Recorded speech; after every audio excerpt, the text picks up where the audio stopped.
이준석 후보의 성상납 의혹에도 불구하고 이준석 후보는 똑부러지는 해명을 내놓지 못하고 있습니다.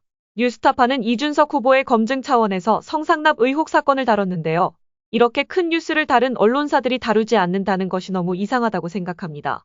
그럼 뉴스타파의 기사와 이명수 기자가 입수한 이준석 후보의 녹취록을 비교해서 알아보겠습니다. 안녕하세요. 서울의 소리 이명수 기자입니다. 이준석 후보 관련 녹취 하나를 입수했습니다. 이준석 후보의 성접대 의혹 사건을 다들 기억하실 텐데요. 본 녹취는 문제가 되었던 대전의 당시 모 유흥업소 업주 장모 씨와 이준석 후보와의 통화 내용입니다. 유권자 여러분들이 직접 들어보시죠.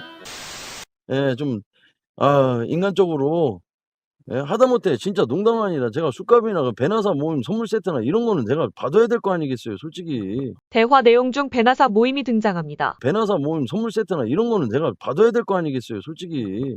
아이카이스트 투자자 김 씨가 작성해 검찰에 제출한 투자 지출 내역을 보면 배움을 나누는 사람들 이준석 대표용이라고 되어 있고 화장품 구입 세트로 금액은 900만 원에 달합니다. 예? 솔직하게 그렇잖아요. 예, 그건 제가 저도 그때 이제 그 말씀 주셔가지고 저도 그거 이사님이 그렇게 말해서 보내준 것을 처음 알았거든요, 그때. 아니 그러니까 그 뭐 접대도 제가 다 한 거고 다 한 거지만 나 분명히 말씀드리는 게 그거예요. 내가 이렇게 죽어가는데 내가 뭐 남을 살릴 생각이 있겠냐 이거예요. 내 가족이 다 뒤지게 생겼는데. 예. 예? 예. 그래서 내가 지금 간곡하게 부탁을 하는 거예요. 예. 예? 좀 한번 좀 사람이 재산이라고 한 사람이잖아요. 어린 나이지만. 예, 예? 근데 제가 그런 거에 대해 진짜 여력이 없습니다, 제 지금 보면.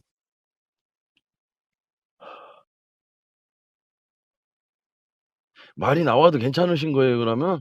아니, 근데 저는요, 제 고려에 대해서 여력 자체도 없고, 지금. 내가 지금 막말로 해서 의원님한테 지금 예. 협박하려고 전화한 거 아니잖아요. 아니, 잘 알죠, 그거. 예?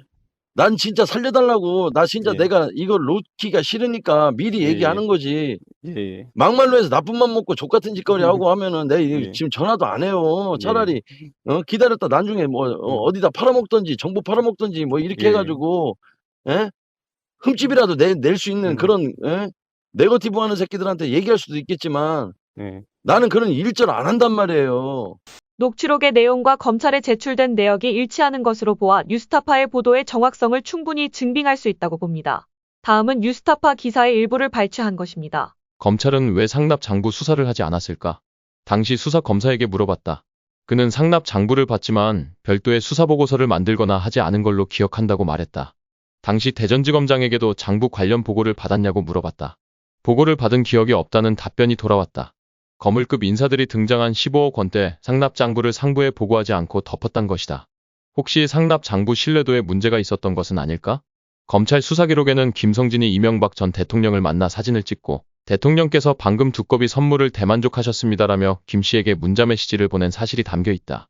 이준석 후보가 대전에 내려가서 리베라 호텔로 이동해 룸살롱을 간 사실도 이들의 문자 메시지를 통해 확인된다. 뉴스타파 취재에 대해 한 달 넘게 입장을 내지 않던 이준석 후보는 뉴스타파의 소위 상납 장부 의혹 보도가 나가자 자신의 페이스북에 뉴스타파 기사를 공유하며 뉴스타파는 항상 사실 관계를 거꾸로 뒤집는데 이걸 수사 안 한 게 아니라 가세연이 폭로한다고 들고 나와서 이걸 검찰이 수사해서 이준석이 무혐의 나온 거예요. 내용을 들여다보고 말이 안 되니까 무혐의가 나온 거지 덮어서 안 나온 게 아닌 거예요. 라고 반박했다. 하지만 이준석 후보의 주장은 명백한 거짓이다. 일단 이준석 후보의 성접대 의혹을 수사한 건 검찰이 아니라 경찰이었다. 경찰은 수사 과정에서 이준석 성접대의 안내자의 구체적 진술을 확보하는 등 실체를 상당 부분 입증한 것으로 알려졌다. 그러나 경찰은 2022년 9월 기준으로 성매매 공소시효 5년이 이미 만료돼 사건을 검찰로 보내지 않고 끝냈다. 이 전 대표가 성접대를 받았다는 걸 경찰이 사실상 인정한 셈이라 파장이 예상됩니다. 김성진 아이카이스트 대표가 이준석 전 국민의힘 대표에게 지난 2013년 두 차례 성접대를 했다고 폭로하며 시작된 이른바 이준석 성상납 의혹.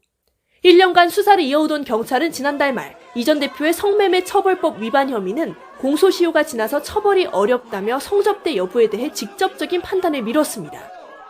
지난해 9월 검찰은 가로세로 연구소 측이 이 후보를 무고 혐의로 고소한 사건을 무혐의로 처리했다. 앞서 이 후보가 가세연 측을 명예훼손 혐의로 고소하자 가세연이 이 후보를 무고 혐의로 맞고소했는데 양측이 동시에 무혐의를 받고 끝난 것이다. 결국 이준석 후보는 수사 내용이 다른 두 사건을 뒤섞어 자신의 결백을 주장한 셈이 됐다. 선거 후보자가 자신의 당선을 위해 허위 사실을 공표하면 공직선거법 위반이 될 수 있다. 뉴스타파의 보도가 있었음에도 레거시 언론들은 이 문제를 다루지 않는다. 그리고 이준석 후보는 뉴스타파 기자들의 질문은 받으려고 하지도 않는다.